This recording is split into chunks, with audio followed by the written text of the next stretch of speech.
पुरानो अहिले म चाहिँ यहाँ ट्याक्कै होइन इलामको सुन्दर एकदम हरियाली ठाउँमा छु। यो चाहिँ पानीटार हो इलामको, एकदम राम्रो छ है, सुन्दर एकदम रमणीय वातावरण। तपाईँहरू पनि आउनु सक्नुहुन्छ, भिजिट गर्न सक्नुहुन्छ। अहिले चाहिँ महोत्सव लागिरहेछ, महोत्सवको एकदम मेलाको तरङ्गहरू छ है, एकदम दामी छ ठाउँहरू होइन।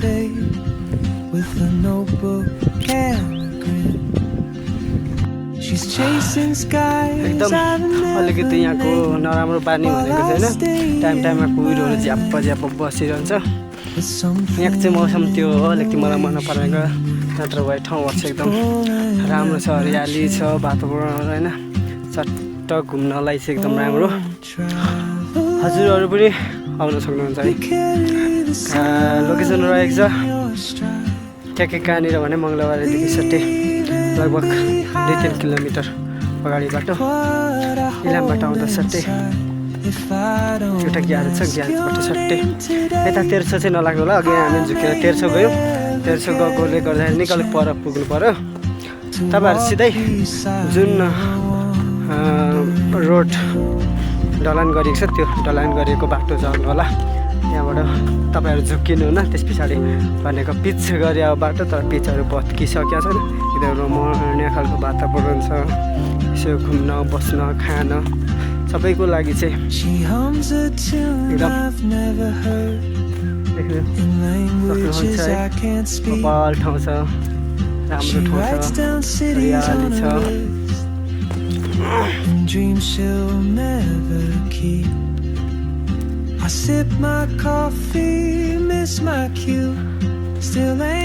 तपाईँहरू आउनुहोस्, भिजिट गर्नुहोस्।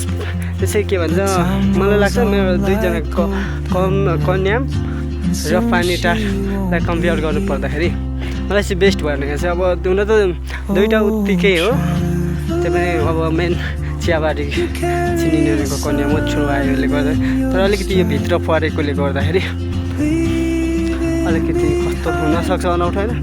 त्यहाँदेखि मलाई चाहिँ यो भन्दा पनि कन्याम भन्दा पनि मलाई चाहिँ एकदम पानीटार बेस्ट लाग्छ होइन, एकदम बेस्ट छ होइन।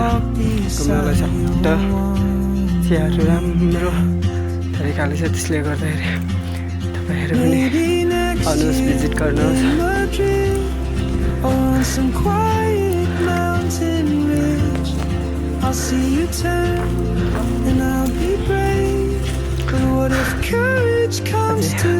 चियाहरू टिपिरहनु भएको छ है।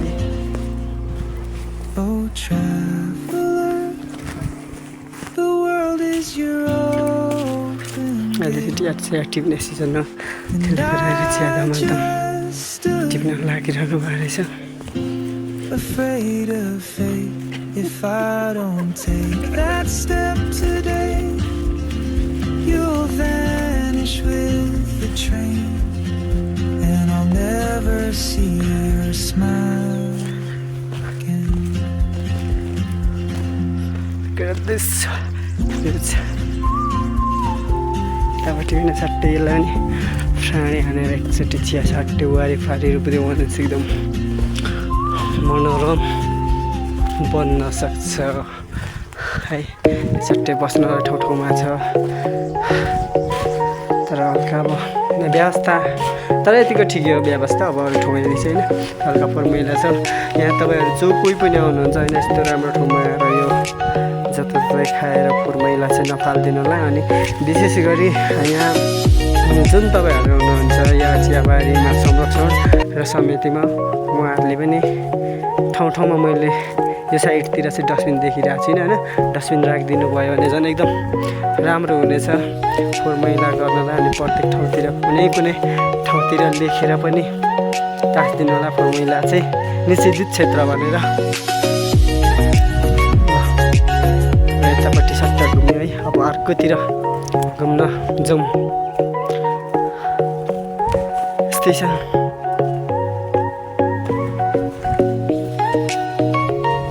छैन त। अनि हाम्रो पानीटार